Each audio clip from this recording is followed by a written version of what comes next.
Hello and welcome to another FL Studio video. Today we're going to be looking at the Edison plugin. We're going to be going into quite a lot of detail into this plugin because I know a lot of you have been asking for that. So I'm going to break this down into three really simple parts, but before that, I'm just going to explain what the Edison is and what it does. So it's a stock and free plugin that comes with all versions of FL Studio, and it's an audio recorder and editing tool. You load it onto a mixer track, and then from there, you can record audio from an external source, such as a microphone or a guitar plugged into your audio interface, or you can record from an internal source, such as a MIDI clip that's triggering a synthesizer or some audio that you've already recorded. So it's going to record this into a WAV file, and what's great is that when you're recording, you don't even have to be playing your project along. You can just set it to record. Your project can be static and you can still be recording in samples and sounds. And as well as recording audio, you can simply drag and drop any sample from your project or FL Studio into the Edison and start editing it. So the editing window has a variety of different display modes so that you can really get comfortable with what the audio is doing and really see what's going on with it. But from there, the real power of this plugin is in the editing tools. So there's a wide variety of tools, including normalization, adding fades in and outs, reversing the audio, slicing and cutting up the audio, noise gating. You can remove the noise entirely from the sample, which is a favorite of mine. You can also add reverb to a sample from different sort of impulse responses and do some really creative sound design stuff. The idea is that you can go into a much higher level of detail manipulating the audio inside the Edison than you could just manipulating it on the playlist. So in this video, I'm going to break it down into three simple parts. One is just getting audio into it. So recording using a microphone, recording from the internal sources and dragging in. How do you get audio into there? Second part of the video is going to just be getting a bit comfortable with the plugin, its layouts, its various modes.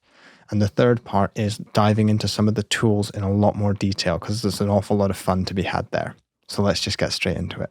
Okay, so let's just start with the basics. How do we load this plugin? How do we get some audio into it? So it has to be loaded on the mixer. So select an empty mixer track.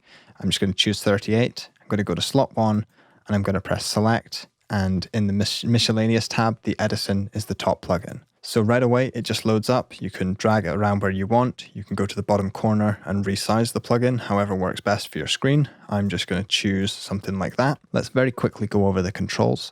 So we have sort of play, pause, record, and the different record modes, which I'll talk about in a moment. We have all of the tools and menus. A lot of these sort of double up, so it looks a lot more complicated than it is. And then we have the waveform display here, which says click to load a sample. So how do we get audio into here? There's loads of different ways. First is simply dragging and dropping any samples. So a sample in the browser, just drag it straight into there. If I press play, it's just going to play the sample just like that. I can delete the sample by pressing delete. Let's look at other ways to get audio into here. The next way would be to record in an external source, say a microphone, a guitar, anything plugged into your audio interface. So at the top of the mixer, I'm just going to press this button here, and I'm going to select my microphone. Mine is analog 1. Yours will probably say something different. So now I can hear a double of my voice, but I'll just make sure there's only one for this tutorial. So you're not getting the double voice. I'm hearing 2 right now. So what I'm going to do is choose a different recording mode. So I'm going to change it from on input to now, and then I'm going to just say record for 5 minutes. Now if I press record, I'm already recording my voice into here. But what's great is that I haven't had to even press play on my playlist. So say you're just warming up, you're practicing, you're trying to get a good tone down either with your voice or a guitar. You don't have to worry about playing it along with everything else. You don't have to worry about cluttering up your playlist with lots of different vocal takes. Now I'm going to quickly turn both on so you can hear what I'm hearing, which is a double. So if I don't want to hear that double, I can just click this button at the top, and now I'm only hearing one of my voice, which is excellent.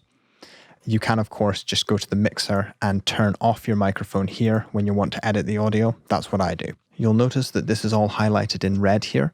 Now your display mode might be slightly different, but I'm going to cover all those display modes anyway. If you want to make a selection, you just do that using your mouse. So you can left click and select one part, or you can press Ctrl and left click to highlight like a specific section. In this case, I'm going to press Ctrl and A to select everything, and I'm going to press delete just to get rid of that. So that was just recording separately, which I like to do when I'm, say, like recording percussion. Say I'm just trying to record a clap or a click. I'll do it separately without the track playing along. If you want to record with the rest of the track, it's really straightforward. Again, you just press now, You press record, it's recording, play along with your track, and I'm recording along with my track. So I could be singing, I could be playing an instrument, anything like that. In order to get this sound that you've recorded back into your project so you can actually use it, there's a couple of good ways to do this. First is the drag tool here, which you just left click, drag it straight onto the playlist, and then you can align it however you like. Simple, send that to the mixer. Or another favorite of mine is to send to playlist as audio clip, and it's just going to send it to the playlist just like that. A more advanced way of recording, I go into this a lot in my vocal recording tutorial, because it's just a fantastic tool in the Edison. It took me like 2 years to find this. I feel so dumb that it took me that long, but it's incredible. So change the recording mode to on play. And now what it's going to do is loop around the selection. So let's say I just select this part of the audio to record around. If I press record, it's not actually recording anything right now. So if I press play, I'm recording my first take.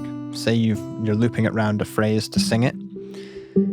It's going to start recording again, and this is me recording into the second take. And then this is me recording into the third take, and you can just keep doing this as many times as you like until you get a good take. Now if I press pause and I turn off the recording here, you can see that it's actually split up this recording into 3 separate takes with song jumps in between.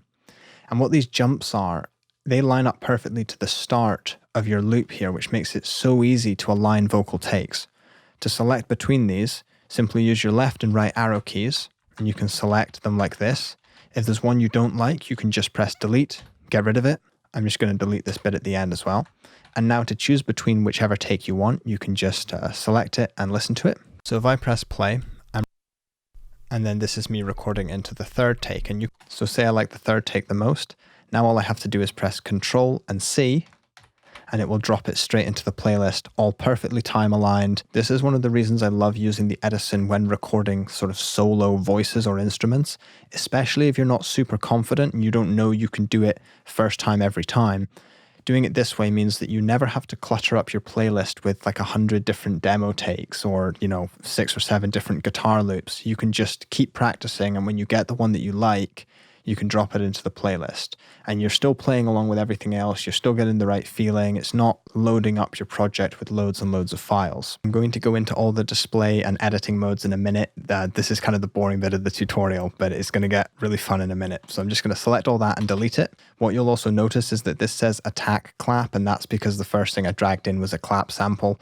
So if you just started with the microphone recording, it would have just called it recording instead. So what I'm going to do is show you the last way to record into the Edison, which is to record something that's already in your project. So maybe this is some MIDI triggering a synth, or you've already recorded the guitar part in this case. So what I'm going to do is record this section here. So I'm just going to loop the section that I want. I'm going to go onto my guitar track on the mixer, and I'm going to press Ctrl and E to load the Edison. So instead of going to the slots here, I'm just going to press Ctrl and E. Now I'm going to say record now. I'm just going to press record, and I'm going to press play up here, and it should record in only the guitar.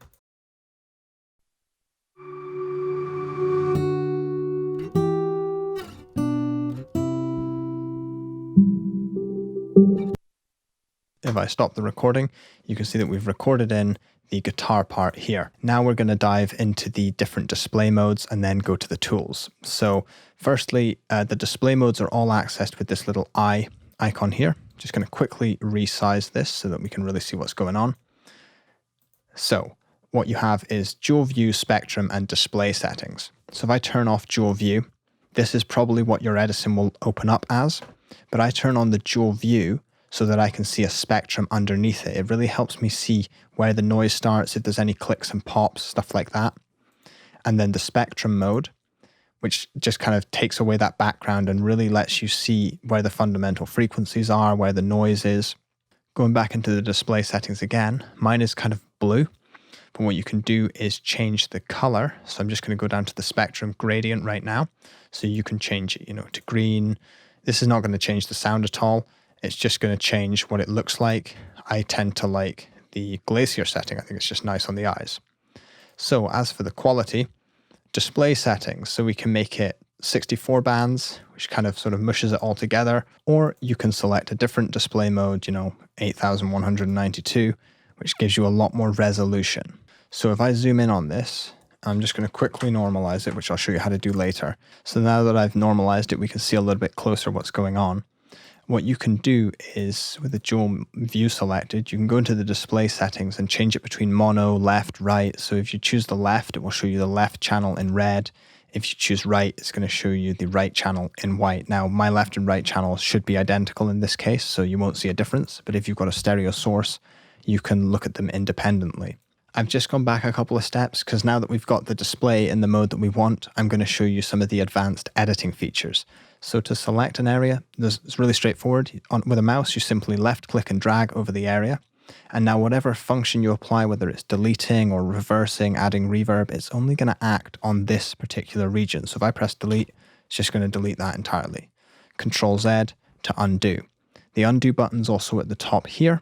And if you right click, you can get the whole history of the undo. So you can go back many steps if you really think you've messed up. Let's look at some other selection modes. So I showed you that you can left click and drag. Now if you go to either side of this and left click and drag, you can adjust the boundaries. But if you want to select, say I wanted to select just this end bit, I can't just select that bit. But if you want to, you can press Control, which will make a new selection, left click and drag. So Control, left click and drag. And you can just select a precise section like this. Say you just want to delete that third chord there, select that and delete. Say I want to delete this bit at the end, delete. Go into that undo history, you can see those two deletes, so I can go back to there and it's all back again. I showed you that you could select and delete, but if you press Control and delete, it will delete everything outside of the selection, which is especially useful. And the last tool I want to show for selections is up in this toolbar here. Bear in mind, if you have a smaller screen or you've got a smaller display, your Edison might actually look like this, so you can resize it and get it like this. If you can't resize it, all of these tools are available with this button here, this sort of spanner icon, and they're all available in here as well. Just these buttons just look a little bit nicer, that's all. So there's one here called auto slicing. So a left click is medium auto slicing, and a right click, you get to choose the precision of the slicing. So if I right click and select dull auto slicing, it's going to add slices in where it thinks the chords start. But as it was dull, it didn't pick up on this one here. So to add a marker, simply select a point just here and press this one, add or remove marker. Excellent. I'm just going to add one more in at the end here. Now with these selections made, we can use the left and right arrow keys again to select in between them and also remove noise on the outside that we don't want. So let's dive further into these tools. So the first one I showed you was just Ctrl A and normalizing everything. This is a great tool. Ctrl A, normalize, it's going to drag everything up so that the maximum amplitude is right at 0 dB. And this lets you really see what's going on. Of course, if I undo that and just select one section here and click the normalize button, it's only going to normalize the ones that I select like this. The next tool here is to trim the side noise from the samples and then gate the noise. So if I just simply left click, it's going to trim all of that noise at the start without me having to, go into any detail. And it's just going to start from the very, very start of the sample, which is really great for editing. If I just go back a step, the next one was gate noise. So in this case, if I right click, it's going to gate the noise that it determines would cross below a certain threshold. But I think it was cutting off too much of this chord here, which I don't want it to do. So what I'm going to do is set a noise threshold. So there's a few ways to do this. You can select the tool here and acquire noise threshold. Right beside it, it says Alt and N. So what I'm going to do is select this noise here and press Alt and N. And then there's this green line. So I'll show you what this green line is. This green line is the noise threshold. So it's going to try and gate that noise when it dips below that threshold. So if I press Ctrl and N just here, that's what it's determining is the threshold. So now if I right click, it's just going to delete that noise at the start and none of the rest of the noise. Simple. The next tools are the fades and declicking modes for in and out. So put simply, a fade is going to gradually fade the audio up at the start like this. And a declick is slightly different. So say for instance, at the end, say this was supposed to be the end of my sample and it ends just here at the top of a wave cycle. What's going to happen is that as that loops, it's going to go from a non-zero value back to 0, and you're going to get that distinctive click or pop artifact. So what the declick is going to do, which is a right click, is just make sure that that goes to a 0 value. The difference between a declick and a fade is that a declick is going to just be acting at the very end and trying to not change the sample too much. So it just pulls it down very, very quickly. Whereas a fade is going to gradually fade all the sample out, and it's not necessarily going to take it to a 0 crossing. So with the fade, you might have to do the fade and then do the declick anyway, just to guarantee that it's going to work. And you'll have to use your judgment as to what you want to do, but I find that fades are generally more sort of artistic. I tend to use them from more sort of like a sound design perspective, you know, to really shape the whole sound, whereas the declick is very unobtrusive. It just declicks it. It tries not to change the sound too much. This is especially useful in vocals. So in between vocal phrases, if you want the audio to cut away very quickly, or do you want to fade it down and fade that hiss down and everything else with it, it can be really important. And on the topic of noise, there's a denoise tool here, which is just an incredible tool. I have a whole video dedicated simply to denoising and nothing else, which I'll link in the description and right here. It shows you how to remove all the background noise from vocals, guitars, but without just cutting the side noise. It actually removes the noise from the entire sample, which is just incredible. So I'm going to gloss over that right now, but it's something you can do. Let's look at some of the more artistic effects now. So let's look at reversing audio. So if I go into the tools here, so we can see all of the different stuff that's available to us, like we did the normalize, you can reverse, so time, reverse, Alt and left arrow key. So most of the functions have like a shortcut beside them, Alt and left. So if I have everything selected and I press Alt and the left arrow key,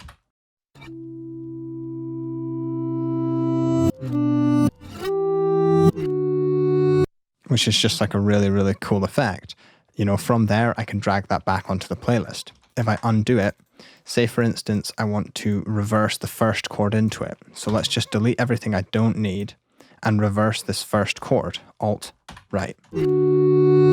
What I'd like to do is, instead of just dragging that onto the playlist and reversing it into the guitar, which would sound quite abrupt, I'll just take the volume down. It would sound a bit like this.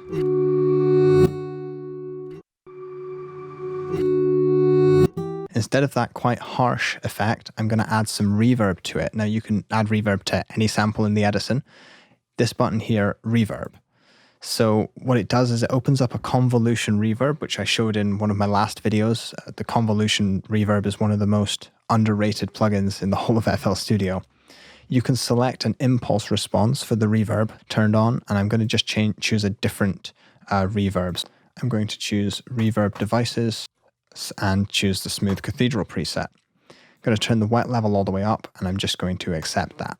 And what it's done is added reverb to the whole sample. I'm going to normalize this and turn the volume down a bit.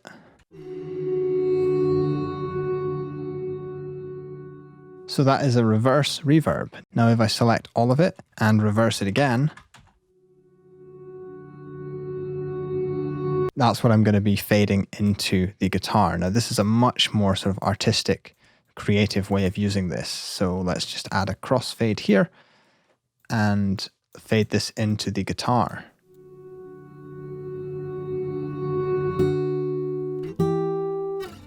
And if I want to, I can then send this to the playlist. So I'm just going to send it over here to 37. I'm going to add some more reverb to it. And let's just make sure that's nice and wet. A large decay. Cool.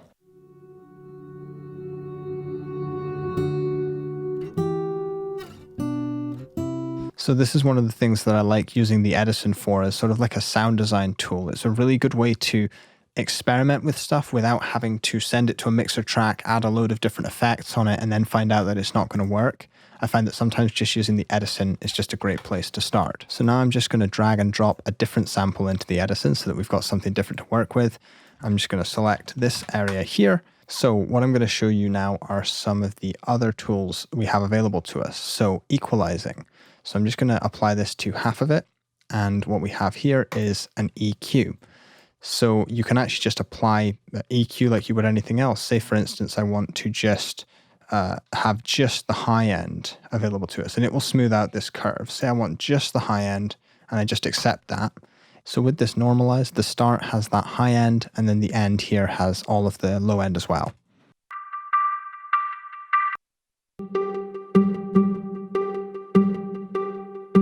Just like that. If I just undo all of those actions, we have some more tools available to us at the bottom. So this was the edit waveform mode. We have edit the panning envelope. So if I want to pan it from left to right, I can drag these points here, create new points by right clicking, and I can, create waves like this. And this will pan the audio from left to right, which you can hear in the headphones right now.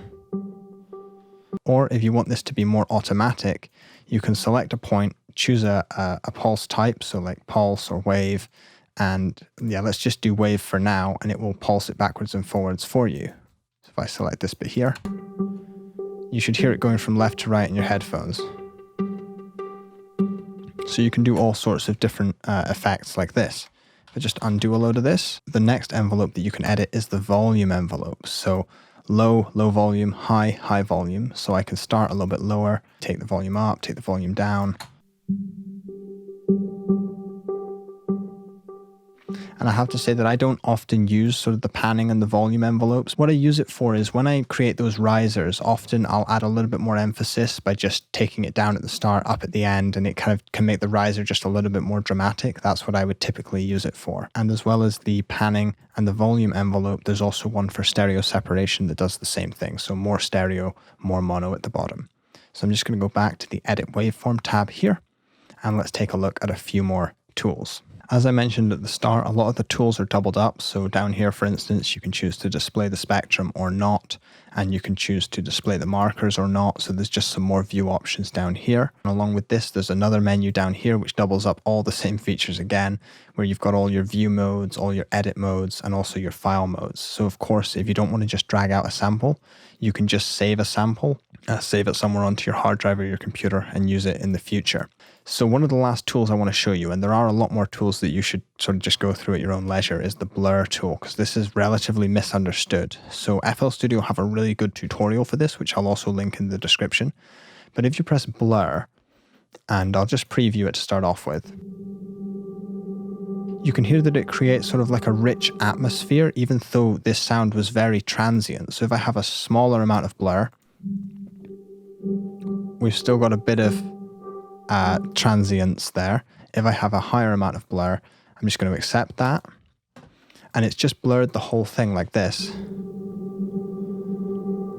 And this is that sort of characteristic pad or atmosphere that I often use in a lot of my songs. So I'll take sort of the notes here, I will drag it out back onto the playlist, and then I will have this underneath the whole song. Just like this. And it will just be sitting there underneath the whole song. Although what I would usually do is take away a lot of the low end, maybe boost the highs a little bit, then duck it under the track, and it just creates this really, really nice atmosphere, sort of pads everything out. And I know that a lot of people have been asking how I do create the atmospheres, and that is one of the key ways I do it, is using that blur tool. So that's really all of the basics for the Edison. There's a lot more to it, and the more you use it, the more you'll get familiar with it and hopefully include it into your workflow. I find that there's probably, there isn't a production I've ever done where I haven't used it. There's been a couple of mixes where I haven't needed to use it, but it's just such a powerful tool. And I think that it can be quite intimidating because there's just so many buttons, especially when you're starting out. But I know a lot of people, most sort of seasoned FL Studio users just swear by it for everything. I record almost everything into here. I record voiceovers, guitar, vocals, anything really. And really being able to reverse samples and add reverb on them without having to keep printing it out through the mixer is just such an incredible time saver for me anyway. But that's it for this video. I hope it's helped. I will probably be making more specific videos for each of the tools at some point, but I don't want this video to get too long because it's already a super long video. Anyway, thank you very much for watching. I hope that helped, and I hope to see you in the next video too. Bye for now.